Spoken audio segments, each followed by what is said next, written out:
Assalamualaikum warahmatullahi wabarakatuh. Bismillahirrahmanirrahim. Nahmaduka ya ghafuru ya syakuru. Mashalli wa sallim barik ala sayyidina maulana Muhammadin wa ala alihi wa sahbihi asma'in. Kalau kamu berdoa itu yang tadarruk. Tadarruk itu ya yang sangat sopan wa khufya, secara diam-diam atau secara enggak berlebihan. Terus hanya ayat innahu la yuhibbul mu'tadin. Allah itu tidak suka orang yang melewati batas. Itu termasuk melewati batas dalam doa karena ada unsur mendikte Allah. Saya memberi contoh tadi. Misalnya kita sebagai cowok berdoa, ya Allah saya ingin punya istri cantik, sholihah, nasabnya baik, gak pernah cerewet, gak pernah apa. Itu kan nanti nyarinya juga susah. Nanti kalau Allah menjabatkan itu adanya di surga, ning donya ora payu rabi, kira-kira. Nah itu sudah berlebihan. Terus kalau ada ulama mengatakan doa itu mukhul ibadah. Itu maksudnya gini, doa itu bukti kita minta itu bukti kita lemah. Nah merasa lemah itu sudah bagian dari ibadah. Makanya masyhur itu syairnya Abdul Al-Haddad itu. Fadu'ai wabdihali dalilun li fiftikori. Jadi saya berdoa itu hanya sebagai bukti saya butuh Allah. Saya sendiri tidak punya kepentingan mustajab apa enggak. Jadi wali-wali yang mengatakan doa itu mukhul ibadah, sebetulnya itu malah wali-wali yang dari awal enggak kelintas disembadani apa enggak. Butuhnya dia itu menunjukkan bahwa saya ini lemah. Buktinya, posisinya minta. Itu yang dimaksud mukhul ibadah. Tapi kalau kita berdoa terus posisi kita protes. Katanya kamu baik ya Allah, engkau baik. Ternyata enggak juga. Buktinya semua doa saya enggak kamu kabulkan. Wah, ini malah doa kriminal. Jadi yang dimaksud mukhul ibadah itu doa. Itu bukti minta. Minta itu bukti lemah. Makanya ada syairnya Abdul Al-Haddad maksud fadu'a iwabdihali dalilun li fiftikor. Jadi saya minta engkau ya Allah itu bukti saya butuh. Jadi itu bukan dua hal yang harus dipertentangkan. Jadi kalau doa dikatakan apa? Ibadah karena di doa itu minta. Nah, minta itu bukti merasa kita lemah. Berarti kita sa'il Allah mas'ul. Kita minta Allah yang kita mintain. Kita menengadah Allah yang berposisi memberi. Itu saja sudah cukup sebagai ibadah. Meskipun doa kita tidak mustajab. Karena memang tadi seperti itu. Kalau di ilmu-ilmu tasawuf itu apa ya? Doa itu memang benar-benar sudah mukhul ibadah karena tadi perasaan merasa butuh sama Allah itu. Nah, merasa butuh itu, nah kalau kita berdoa merasa butuh sama yang kita minta, itu dalam ilmu tasawuf sudah kriminal, berarti kamu lebih butuh makhluknya. Misalnya begini ya, saya ingin punya rumah bagus. Terus setelah punya rumah, kredit, saya utangnya banyak. Sebetulnya saya itu tidak pernah ingat Allah. Gara-gara utang banyak, kredit jatuh tempo, terus melibatkan Allah. Ya Allah, saya ini utang banyak, ini, terus tolong dibayar. Sebetulnya saya itu ingat utang. Cuma Allah tak libatkan. Kan? Lah itu tidak akan jadi wali. Yang jenis ini tidak akan jadi wali. Saya ingin jadi dosen. Melibatkan siapa ya nanya? Melibatkan Allah. Terus malam-malam bangun melibatkan Allah. Itu artinya apa? Kamu itu lebih ingin yang kamu minta ketimbang ingin Allah. Kalau wali itu enggak gitu. Kangen Allah. Terus tahu Allah itu zat pemberi. Karena tahu Allah zat pemberi terus minta. Maka yang dikangen itu ya Allahnya dulu. Kalau kita kan enggak. Punya kasus dulu, punya keinginan banyak dulu. Baru ingat siapa yang bisa ya. Oh Allah. So, Allah kita libatkan. Ya untungnya Allah baik, mau ramal utang, bukan mikir. Untungnya Allah tidak jawab itu. Jadi itu bedanya wali. Kalau wali itu kangen Allah dulu, baru minta. Kalau kita enggak, banyak masalah dulu, baru melibatkan Allah. Nah yang jenis ini tuh bahaya. Kalau enggak disembadani mesti ngomel ya. Gusti katanya kalau yang minta kamu kabulkan, ternyata ini enggak. Nanti kalau Allah jawab, kamu itu tidak kangen saya, kamu itu kangen uang, kangen perempuan cantik yang kamu inginkan. Terus kamu melibatkan saya. Urusannya apa saya dengan itu, Pak? Makanya tidak usah nuntut karena awalnya sudah salah. Ya saya kira itu ya. Jadi ada ayat apa? Ud'u rabbakum tadarru'aw wa khufyah. Terusannya apa? Innahu la yuhibbul mu'tadin. Itu di semua tafsir dikatakan Allah enggak suka orang yang berlebihan dalam doa. Berlebihan tadi, misalnya minta sesuatu yang terlalu besar, atau permintaan kemarin saja lanu addi syukroh, kita tidak bisa memenuhi mensyukuri, sudah minta lagi. Misalnya seorang jomblo, targetnya kan asal payu nikah. Tapi setelah nikah, bayangkan istrinya solihah, tidak cerewet, itu kan berlebihan. Hilang status jomblo saja belum kamu syukuri kok sudah minta yang macam-macam. Jadi harusnya kan syukur dulu ya. Sekedar laku nikah ini kan ada syukur yang harus, seperti jadi dosen juga gitu. Sekedar jadi dosen harus kita syukuri dulu karena menjadi kita tidak nganggur.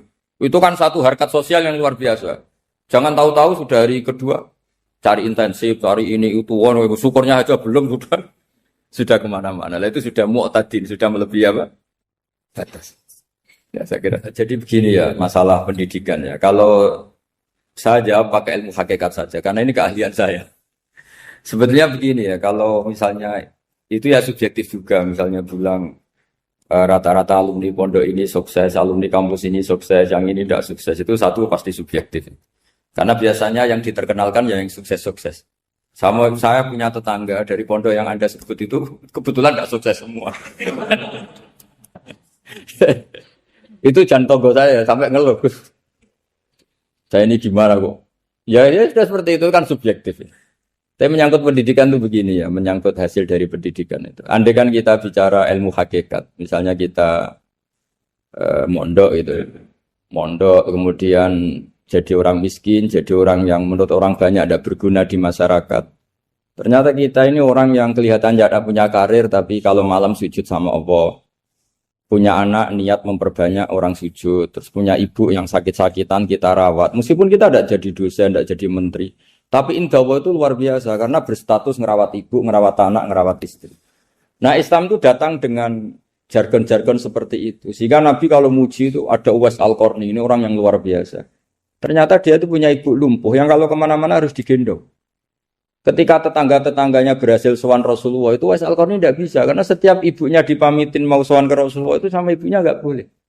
Tapi apa yang terjadi? Justru dipuji-puji Nabi sebaik-baiknya kurun itu waktu adalah kurun yang ada Uwais Al-Qarni. Saya punya teman ini kisah nyata, saya berkali-kali ngisi ngaji di komunitas ulama. Ini mungkin tidak bagus untuk kampus, tapi harus saya utarakan supaya ya kita evaluasi. Saya bilang gini, saya ini jadi kiai itu sering iri sama orang goblok. Orang goblok itu barokah kata saya gitu. Itu kiai-kiai kaget semua karena saya bilang orang goblok itu barokah. Saya beri contoh gini, misalnya saya pinter, terus juara MTQ, juara hafal Quran atau juara baca Quran secara tartil. Ujung-ujungnya saya dapat hadiah umroh atau apalah, atau hadiah rumah atau apa. Pertanyaannya adalah mendapat. Saya ulang lagi, mendapat. Sementara ada santri yang bodoh, gara-gara bodoh itu dosen UI yang enggak, jadi kiai yang enggak, akhirnya dia jadi pekerja di Korea. Barokahnya bodoh tadi. Karena di Korea melihat orang ateis, akhirnya dia kepikiran bikin masjid. Sebagian gajinya disumbangkan untuk masjid. Ini bodoh pendiri masjid. Tapi kita gara-gara dosen dakwah di masjid, ini pinter dapat uang dari masjid. Nah ini bukan nyindir, ini biasa saja, ini maksud saya. Maksud saya, kamu jangan ngabaikan hidup. Akhirnya apa yang terjadi? Saya ini punya teman ini betul. Saya ini kan kecelok dulu tuh Gus Alim. Nasib saya di mana-mana dihormati. Kadang saya merasa dosa. Kok dihormati? Saya punya teman, dulu gobloknya minta ampun sekolah, sekelas maksudnya. Gobloknya, soalnya gobloknya disepakati. Sudah. Iya, goblok mujma'al ya kira-kira. Singkat cerita, dia itu hidup di pedalaman Kalimantan, sekitar tahun 92. Dulu kan biasalah, di dalam hutan itu pasti ada penebangan hutan macam. Dia ada bosnya, yang jelas dia ada bosnya. Saya yakin juga agak kriminal. Karena dia tidak yang illegal logging. Pokoknya ditakdir dia hidup di tengah hutan. Ikut orang. Setelah itu, dulu gak ada HP. Sering kirim surat ke saya, Gus, saya ini hidup di tengah hutan. Tapi saya ini muslim, pernah mondok. Kalau gak bikin Jumat itu gak enak. Bikinlah dia Jumatan. Nah karena dia pernah ngaji fikih Syafi'i, kalau Jumatan nggak ada orang 40 itu harusnya zuhur tidak Jumatan. Tapi orang yang kerja di situ tidak mau. Wong dino Jumat kok zuhuran loh Pak. Kalau dino Jumat ya Jumatan. Ya. Tanya saya, Gus itu kalau ada kaulnya enggak supaya Jumatan ndak orang 40 sah. Singkat cerita dia lama-lama jadi pendiri masjid di situ. Dia punya sedikit gaji ya dipakai masjid, punya sedikit tanah diwakafkan untuk masjid. Artinya apa?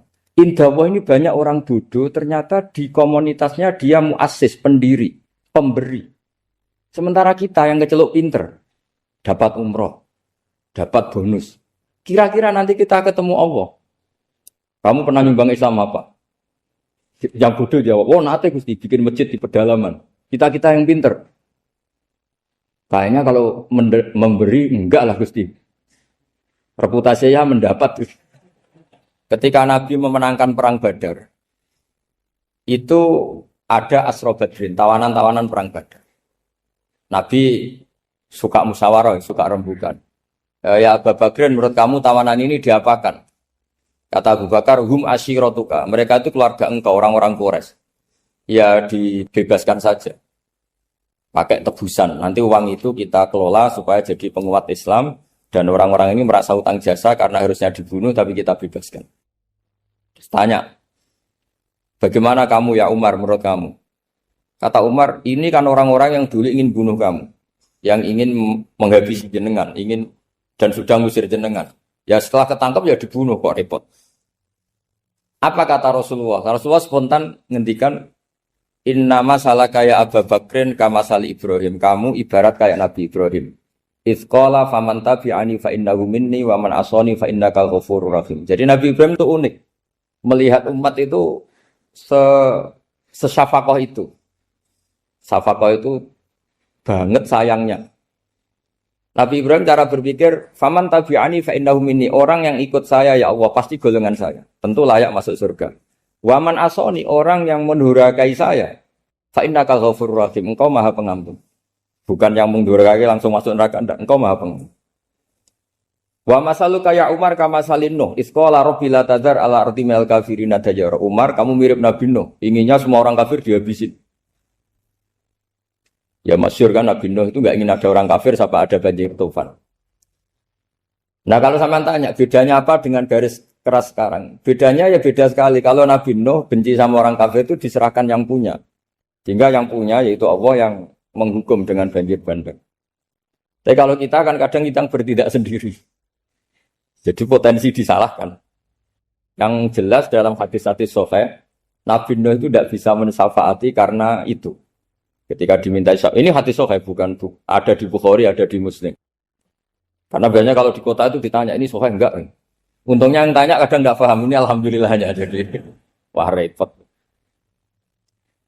Nabi Nuh itu diantara sebabnya enggak bisa mensyafaati adalah pernah corong Jawa maksudno kaume. Kalau dalam bahasa Arab itu da'a li Zaidin berarti mendoakan positif, kalau da'a la Zaidin mendoakan negatif. Kalau orang Jawa itu ada doa, ada pasot.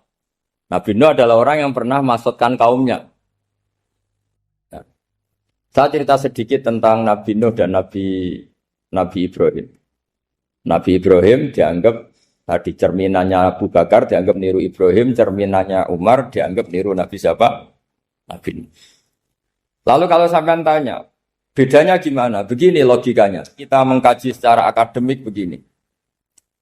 Ada ulama besar, namanya Abdul Hasan Asyadzili, itu masyhur di Indonesia menjadi Thariqah Asyadziliyah. Terus ada seorang muridnya minta gini, ya Abdul Hasan Asyadzili, tolong saya dikasih ijazah supaya saya tidak pernah maksiat di bumi ini. Karena saya takut sama Allah, kalau saya maksiat itu merasa tidak nyaman dengan Allah. Abdul Hasan Asyadzili ini malah marah besar. Atuhibbu alla tadhhara maghfiratuh. Kalau kamu tidak pernah maksiat, berarti kamu suka maghfirahnya Allah Ta'ala itu tidak kelihatan. Karena tidak ada yang maksiat. Tapi bukan dukung kamu yang tidak. Ini cerita ilmiah. Tapi kalau Sayyid Abdul Al-Haddad, itu kebalikannya. Ada orang fasik gitu, hidup berkeliaran, mengganggu masyarakat, ganggu ketertiban agama. Ada kiai atau siapa gitu mendoakan supaya tobat atau dikasih panjang umur supaya nanti bisa tobat. Itu beliau, Sayyid Abdul Al-Haddad marah besar.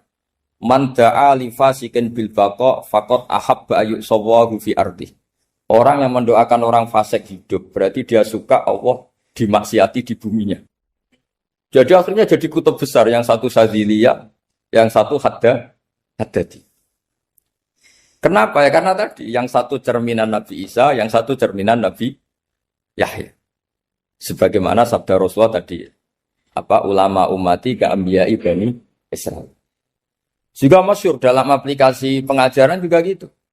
Masyhur sekali dalam kitab-kitab diceritakan. Kalau Said Abdul Haddad, kalau ada orang sowan itu, kamu ngaji sama siapa? Sama si A. Gitu. Pernah nangis gak pas ngajar? Gak pernah. Udah gak terus, gak usah diterusin ngaji orang seperti itu. Hatinya atas ya. Wong orang iso nangis ya. Tapi kalau Abu Hasan Asadili kebalikan. Kamu ngaji sama siapa? Sama si A. Pernah tertawa enggak kalau ngaji? Enggak pernah. Udah, enggak usah ngaji sama orang itu. Orang enggak bisa syukur. jadi itu manhaj besar. Nah akhirnya orang-orang kayak kita ini enggak jelas semua. Nangis ya bisa, syukur, guyu ya bisa. Cuma celakanya kalau kita nangis karena tidak punya uang, kalau guyu karena punya uang. Itu masalahnya. Tapi kalau wali-wali dulu enggak. Kalau senyum ya karena saking yakin rahmatnya Allah itu wasiat rahmatu. Kalau nangis ya karena takut azabnya Allah. Kalau kita kan enggak, sangat-sangat materialistik. Ini yang membedakan kita. Sebenarnya nangis dan senyum itu satu keharusan karena Allah punya madharul jalal. Ketika Allah dengan sifat keagungannya, maka kita ini coro Jawa serako bersenyum. Tapi Allah itu kadang sebagai madharul jamal. Adanya satu keasikan. Sehingga yang merengut itu yang salah. Makanya dalam ilmu tasawuf, kutub wali itu hanya dua. Allah dengan madharul jalal, dengan Allah yang madharul jamal. Contoh madharul jalal misalnya gini. Ketika Nabi Musa ingin melihat Allah, saking kangennya ingin melihat Allah, Rabbi arini anzur ilaik. Ya Allah, saya beri hak untuk melihat engkau. Allah dengan jalalnya gini, Allah itu qadim, superior. Tentu gak layak tersentuh barang hadis. Barang hadis itu makhluk. Sehingga ketika falam matajalla rabbuhu lil jabali ja'alahu dakka wa kharra Musa sa'iqa. Sehingga enggak levelnya apapun hebatnya nabi ini tetap makhluk. Sementara Allah itu qadim. Enggak kuat. Makhluk yang fana ini, yang profan ini enggak kuat. Enggak kuat menampung zat yang qadim, yang superior sehingga gunung pun hancur. Nabi Musa pingsan. Tapi ketika Allah dengan madharul jamal. Madharul jamal itu Allah dengan keindahannya, dengan kasih sayangnya, memberi hak makhluknya untuk melihat. Nah di sini ini Allah sering ngendikan wujuhu yauma idzin nadhirah ila rabbiha nadhirah. Nanti ada wajah-wajah yang di surga itu melihat saya kata.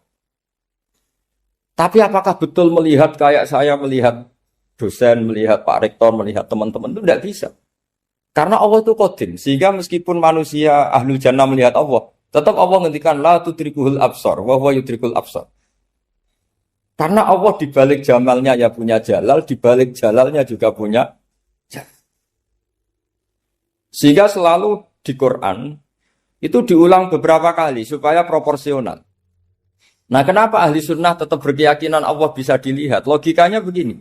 Fa inna kulla maujudin yasihu ayyura. Allah itu zat sing nyata-nyata wujud dan punya eksistensi. Di mana-mana sesuatu yang wujud itu layak untuk bisa dilihat. Lalu pertanyaannya gini, kenapa kita tidak bisa melihat sekarang kok nunggu di akhirat? Karena mata kita sekarang itu profan, fana. Sementara kita setelah di surga, tubuh kita didesain abadi. Ya saya ulang lagi ya, setelah kita di surga, semua fisik kita ini didesain abadi. Tentu karena desainnya sudah abadi, layak melihat zat yang abadi. Tapi pertanyaannya, kenapa tidak bisa ikhatoh, tidak bisa melihat sampai faham, la tudrikul absar?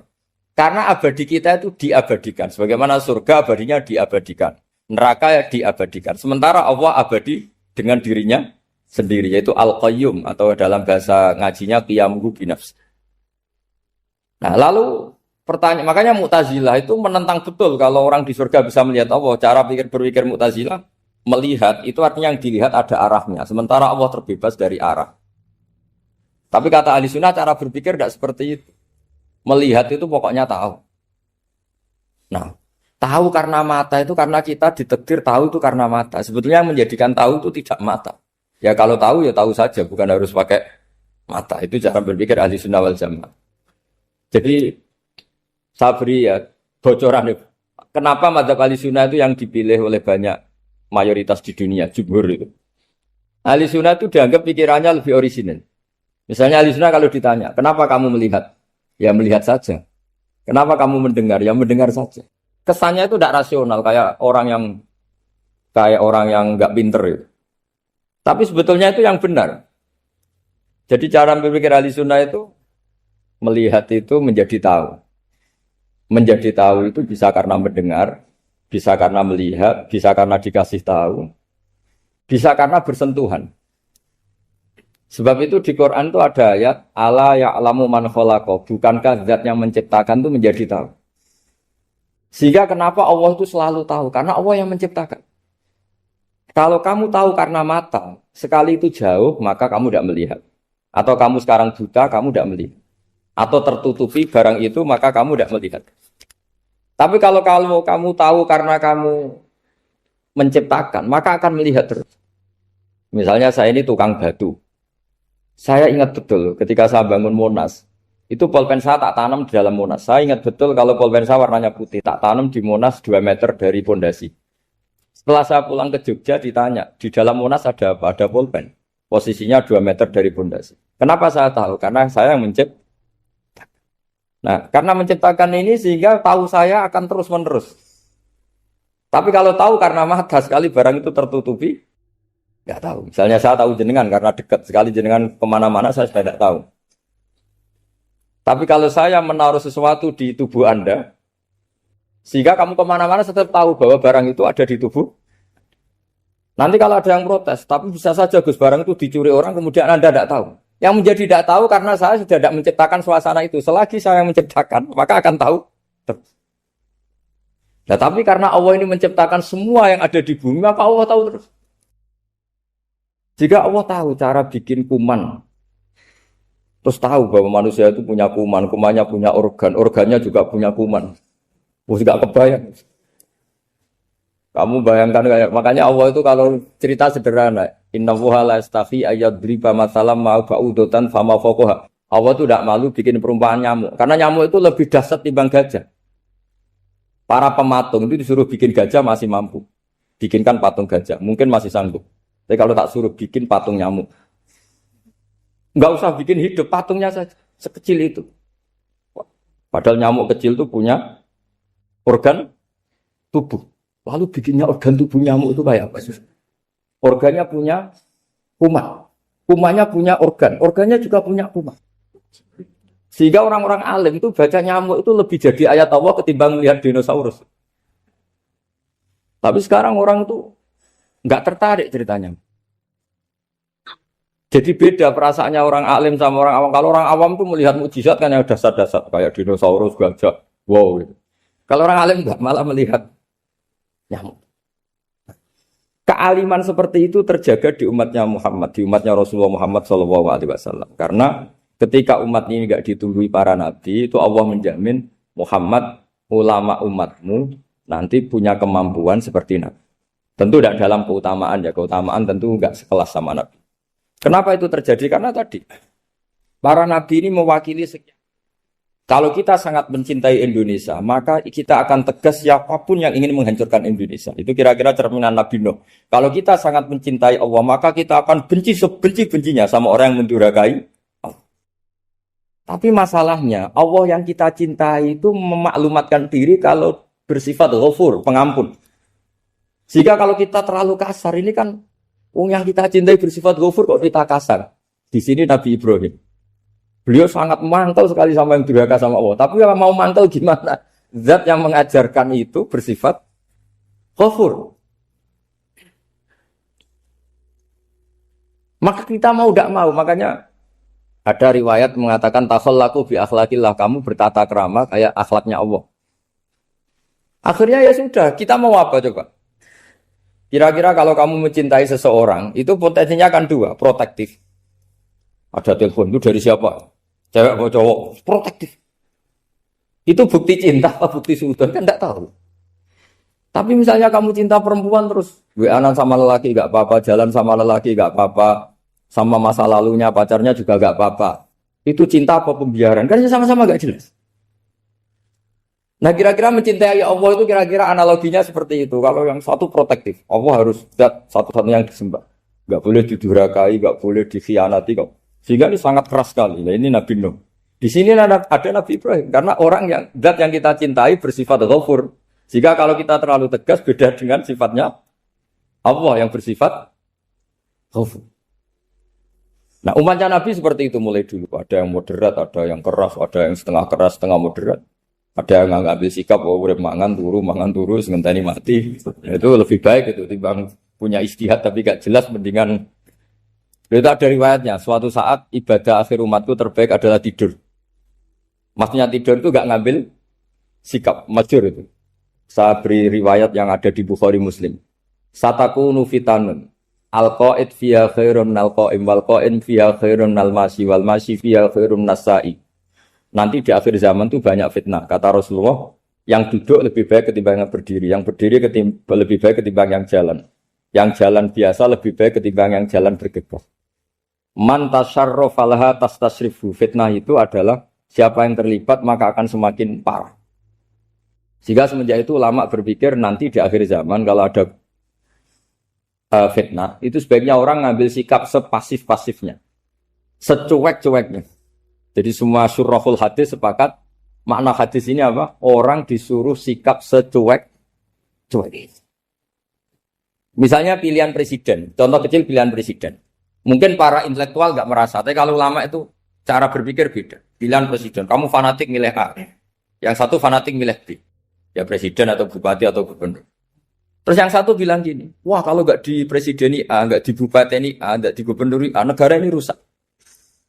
Mungkin betul dari segi jejak rekamnya A ini bagus. Tapi pertanyaannya secara tauhid, bagaimana Anda menggantungkan kesejahteraan sama makhluk? Kamu nggak pernah terusik begitu kan para intelektual? Itu kan melukai. Bagaimana mungkin Anda menggantungkan kesejahteraan dengan seorang makhluk? Wah kalau di presiden A pasti Indonesia makmur, kalau bupati A pasti Sleman makmur, pasti Bantul makmur. Nah, bagaimana mungkin makhluk yang sedang soleh kamu pastikan selalu soleh? Wong dia makhluk bisa berubah. Sementara yang B misalnya fasik, wah kalau dipimpin B pasti rusak negara. Bagaimana kamu pastikan B yang fasik selalu fasik? Dia saja dia husnul Fatimah, yang fasik pas mimpin jadi soleh, yang soleh pas mimpin jadi fasik. Akhirnya ulama karena tahu sifat manusia itu baru badan kendali di tangan Allah. Sikapnya nggak jelas. Saya ini termasuk orang yang terkenal nggak jelas. Karena kalau ditanya, Gus sampean milih presiden mana, bakti mana? Sanad pangeran sing dadi aku loyalin. Wah, anut pangeran yo kacau. Wah, luwih kacau menan anut pangeran kan. Ini kan sudah tidak sambung karena pikirannya ulama. Memang nggak beda, cara berpikir ulama itu beda. Bahkan bapak saya itu kalau didik saya itu begini. Kalau meseli saya atau ngirim saya dulu itu kan pakai mesel. Ini uang kamu 500.000 untuk kamu. Mesti ditambahi 100.000 ini untuk buat jajan sama teman-teman. Mesti ada uang pokok, ada uang sodako. Dulu saya sering tanya, kenapa bapak sangat menghormati teman-teman saya? Kata bapak, kowe mondok aku ora iso nyukupi, sing iso nyukupi ya kanca-kanca. Ternyata betul, rata-rata anak kuliah atau anak mondok, uang pribadinya kan 8 hari dari dikirim sudah habis. Berarti kan masih 22 hari, kok bisa hidup itu kan barokahnya teman-teman itu. Malah yang agak beling itu 1 hari sudah habis, berarti ada 29 yang bergantung sana-sini. Sehingga Nabi dulu cara ngendikan itu unik. Kata Nabi, da'un nasa yarzuqu wahu ba'duhum ba'duh. Menusau barnawa, itu saling memberi rezeki. Ketika ada collab, Medina itu pernah collab, terus sekarang pernah defisit. Beberapa pakar ekonomi datang ke Rasulullah, ya Rasulullah, sa'ir, tolong dikasih harga standar. Tapi apa jawabannya Nabi? La tusairu fa inna Allaha huwal musair. Kamu jangan kasih harga, Allah sendiri yang menentukan harga itu. Terus kata Nabi, kenapa engkau begitu ya Rasulullah? Ini negara harus ditentukan harga karena gini-gini. Kata Nabi, saya tidak ingin ketemu Allah dalam keadaan dolim. Tapi ini tentu di teori ilmu modern ini masalah. Tapi menurut orang modern. Tapi kalau menurut ilmu hakikat itu nggak akan masalah. Misalnya, kenapa Nabi tidak menentukan harga dalam keadaan negara seperti itu? Jawabannya pakar-pakar hakikat. Ya saya ulang lagi pakar-pakar hakikat. Begini, misalnya ada orang menimbun supaya nanti harganya mahal. Ya. Terus ditimbun terus sampai nunggu harganya mahal. Lama-lama dia sadar kalau timbunannya nggak ada gunanya karena ternyata orang nggak beli. Nah, ketika orang nggak punya kemampuan beli, yang menimbun juga nggak punya uang. Nah, tapi kalau sampean tanya, Tapi Gus nak ra tuku barang pokok kan kita mati karena kehabisan stok. Itu masalah tauhid Anda. Bagaimana mungkin kamu bayangkan seorang makhluk tidak bisa hidup atau nggak dapat rezeki? Nabi itu orang yang sampai ke derajat hakikat dari tidak pernah bayangkan gitu. Salah sampean jadi orang yang tauhidnya masalah. Sehingga terus bayangkan, wah kalau negara ini kayak, wah kita makan apa? Kalau negara nggak stabil, wah kita gimana?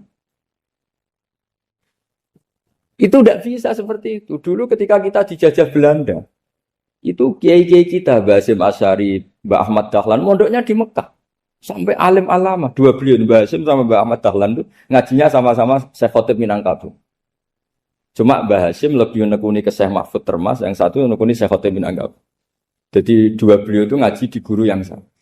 Mbah saya, buyut saya itu ya sudah mondok Mekah. Zaman dijajah Belanda. Sekarang kita agak dijajah, agak mondok di sana. Buyut saya itu zaman itu sudah haji. Buyut kelima saya. Itu dulu kalau ingin cari tempat yang teduh, itu masuk ke gua. Itu masuk gua itu hanya kepalanya saja. Kakinya masih di luar. Karena gua di Arab tidak seperti gua di sini. Kalau gua di sini kan orang bisa masuk semua. Kalau gua Arab kan hanya celah-celah batu-batu besar. Sehingga ketika Rasulullah hijrah ke Madinah, singgah di gua Sur, kata Abu Bakar gimana? Andai kan ada orang kafir di depan gua. Kata Abu Bakar gimana? Andai kan mereka melihat kakinya, pasti melihat kita. Karena gua di sana itu satu tubuh tidak bisa masuk penuh. Kalau gua di sini kan ada yang mobil saja bisa masuk. Nah itu bahasa saya kalau mau istirahat itu masuk gua, separuh badan di dalam gua, separuhnya masih di. Nah sekarang terus kita bilang, wah kalau kita negara tidak stabil, kita haji kemana dulu? Zaman dijajah Belanda kita. Jadi yang berusaha terangkan di antara sifat dasar orang-orang baik adalah di mana saja, kapan saja itu memberi manfaat. Termasuk tentu saat paling sulit. Jadi Nabi Isa menceritakan dirinya itu wa ja'alani mubarakan nama kuntu, saya ditakdir Allah berada di mana saja memberi berkah, memberi kemanfaatan bagi orang lain. Ada beberapa cerita tentang Nabi Isa. Jadi perlu diketahui ada 3 nabi yang seperiode. Satu Ibrahim dan Nabi Lut. Ibrahim itu sama Nabi Lut itu pernah paman. Kedua Nabi Musa dan Harun. Sebetulnya yang jadi nabi itu Nabi Musa, tapi Nabi Musa karena alsak, lisannya tidak jelas, minta Nabi Harun, ya tentu minta kepada Allah supaya Nabi Harun jadikan nabi. Terus ketiga, Nabi Isa dan Yahya.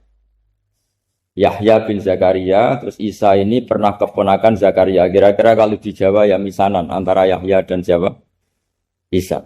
Jadi ada 3 nabi yang seperiode. Tapi yang paling berkompeten, yang sederajat kira-kira seperti itu hanya Isa dan Yahya. Karena Nabi Lut dan Nabi Ibrahim itu beda level. Karena Lut ini pernah keponakan, jadi hubungannya kira-kira yang murid dan guru. Terus Musa dan Harun itu juga nggak level, karena Nabi Harun ini jadinya Nabi itu atas permohonan Nabi Musa. Sehingga meskipun Harun itu kakaknya, tapi nggak berani bantah. Jadi Nabi Musa itu dalam cerita, beliau itu alsak. Alsak itu lesannya agak kedal. Tapi ini alsak yang barokah. Jadi dulu ceritanya Musa kecil karena dia seorang Nabi, beliau seorang Nabi. Itu kalau melihat Fir'aun itu mangkelnya bukan main. Padahal kecilnya dirawat Fir'aun. Singkat cerita mulai kecil sudah usil. Kalau melihat Fir'aun itu ya jenggotnya dipakai mainan. Pokoknya nakal. Lama-lama Fir'aun curiga, dasar orang Israel. Nabi Musa ini turunan Israel. Lama-lama Fir'aun itu yakin kalau itu sengaja. Akhirnya Fir'aun mau membunuh Musa. Terus kata istrinya Fir'aun, Musa itu masih anak kecil. Jadi seperti itu ya bawaan anak kecil, bukan bawaan kebencian terhadap orang Kipti, orang Mesir. Kalau dalam bahasa kitab kuno Mesir itu Egypt Al-Kipti, makanya disebut Maria Al-Kiptiyah. Kalau orang sekarang bilang Egypt itu bahasa kunonya Mesir itu Al-Kiptiyah. Nah, memang secara bahasa Arab Mesir itu nggak mungkin, bahasa Arabnya Mesir itu nggak mungkin karena Misra itu maknanya kota. Jadi kalau kamu bilang kamu kemana, ke Misro, ke kota, lah yo kota mana, yo kota Mesir, itu bisa debat kusir. Jadi ya kayak kita lah, kita sekolah di mana, di madrasah. Madrasah terjemahnya apa? Sekolah. Nah, kemudian oleh istrinya Fir'aun ya gini saja, buktikan kalau Musa itu masih anak kecil. Masyhur itu dalam cerita dikasih bara api sama apel. Sebenarnya Musa kecil ini sudah pinter mau milih apel. Sama malaikat Jibril diarahkan tangannya itu ngambil apa? Bara api terus dikunyah. Itu yang menyebabkan lisannya Musa itu alsak, agak pelat. Nah, ketika jadi rasul itu akan repot karena nanti harus pakai penerjemah. Jadi seorang rasul tapi lisannya tidak apa? Cakap. Akhirnya Nabi Musa realistis ngendikan ketika diutus wa akhi Harun wa afsahu minni lisanan fa arsilhu ma yarid ay yusaddiquni inni akhafu ay yukadzibun. Ya Allah, saudara saya Harun itu lisannya lebih fasih. Tolong jadikan dia rasul sebagai penguat saya. Akhirnya Allah mengabulkan doanya Nabi Musa, kemudian Harun dijadikan sebagai apa? Rasul. Sehingga meskipun satu angkatan, Harun dan Musa ini enggak level. Artinya enggak level itu ya Harun yang takut Musa. Terus ketiga ini Nabi Yahya dan Nabi Isa. Ini umurnya ya seangkatan, kecerdasannya, jadi nabinya sama-sama mulai kecil. Kita tahu Nabi Yahya termasuk yang diberi khitab Allah, ya Yahya khudil kitab bi quwwah wa atainahu hukma sobiyya. Yahya berpeganglah kitab secara kuat dan dia saya kasih kenabian ketika kecil. Sama dengan Nabi Isa yang disebut wa yukallimun nasa fil mahdi wa kahla. Sehingga karena selevel dua nabi ini menjadi figur besar dalam manhaj, dalam metode dakwah. Dua, karena masih misanan tadi, kalau Jawa kira-kira mirip misanan. Dua nabi ini kalau memilih satu kampung, itu kalau Nabi Yahya, itu milih kalau singgah di satu kampung, Nabi Yahya mesti tanya, orang sini yang paling soleh siapa, yang paling baik siapa. Ya terus singgah atau nginap di rumahnya orang baik tadi. Tapi kalau Nabi Isa enggak, orang sini yang nakal siapa, yang paling beling siapa. Terus Nabi Isa singgah di situ.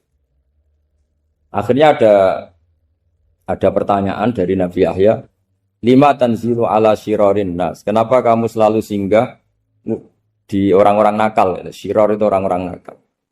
Masyhur itu Nabi Isa menjawab, ana tabibun udawil mardo. Di mana-mana Nabi itu ibarat seorang dokter, kerjaannya tentu menyembuhkan orang-orang yang apa? Sakit. Jadi dua nabi ini sering berdebat, tentu debat yang baik, dan itu menjadi cara Jawa itu punjeri ilmu. Jadi manhaj ilmu besar antara Yahya dan Isa. Begitu juga Nabi Yahya itu kelihatan agak rileks, panik, saking takutnya sama Allah. Kalau Nabi Isa itu rileks, pokoknya kumpul orang-orang nakal itu ya rileks. Akhirnya ada dua pertanyaan sekaligus nanti jadi dua manhaj. Kenapa kamu sering masam itu, sering kalau bahasa Arab itu abasa ya. Terus yang Nabi Yahya balik bertanya, kenapa kamu sering senyum, sering tertawa? Kenapa memangnya terus? Ka'annaka ta'manu min makrillah. Kamu sering senyum kayak kami sudah terbebas dari azab Allah, dari ditegur Allah, seakan-akan kamu orang paling benar yang enggak akan salah. Nabi Isa balik tanya, sama kamu sering masam, sering merut, ka'annaka taqnatu min rahmatillah, seakan-akan kamu putus asa dari rahmatnya Allah. Sehingga kemudian itu jadi manhaj besar. Kalau terlalu senyum, ya dianggap orang yang kayak enggak punya perasaan dosa. Tapi kalau terlalu masam, terlalu merenggut, seakan-akan rahmat Allah itu terbatas. Sehingga seakan-akan Allah itu rahmatnya enggak cukup lah untuk mengelola manusia ini. Sehingga itu jadi metode besar yang masyhur itu dalam sebuah hadis Nabi ngendikan, ulama ummati ka anbiya Bani Israil. Ulama umatku itu kapasitasnya atau fungsinya atau manfaatnya setingkat nabi-nabi Bani Israil. Karena ketika umat ini enggak ditunggui para nabi setelah Rasulullah SAW, itu yang nunggui hanya ulama. Tapi ulama ini sudah cukup mewakili para nabi Bani Israil.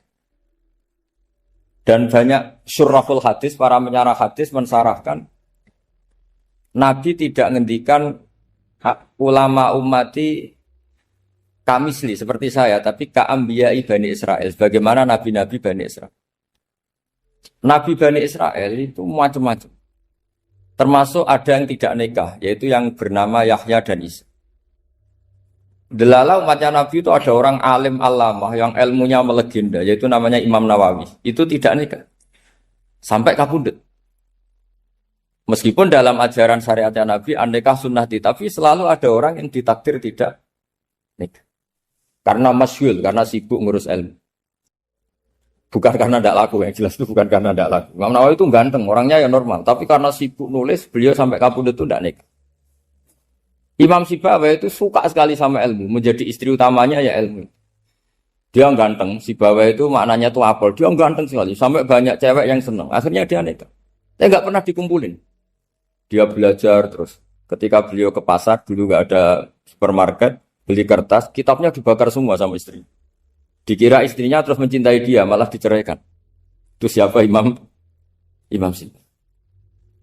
Terus ada umatnya Nabi yang paling unik di dunia. Mungkin Pak dosen, saya kiai pun nggak bisa nih. Ada orang tuh ganteng sekali, istrinya cantik sekali. Itu tahu-tahu sudah 10 tahun tidak pernah hubungan suami istri. Karena ketika si suami itu tahu istrinya cantik, itu langsung sholat sujud syukur, sholat terus. Saking senengnya punya istri cantik.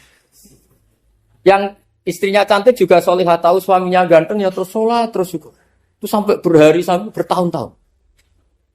Terus ketika ketemu, cocokan, dek kita sudah nikah berapa? Terus dilihat, kayaknya sudah 10 tahun, tapi tidak pernah hubungan.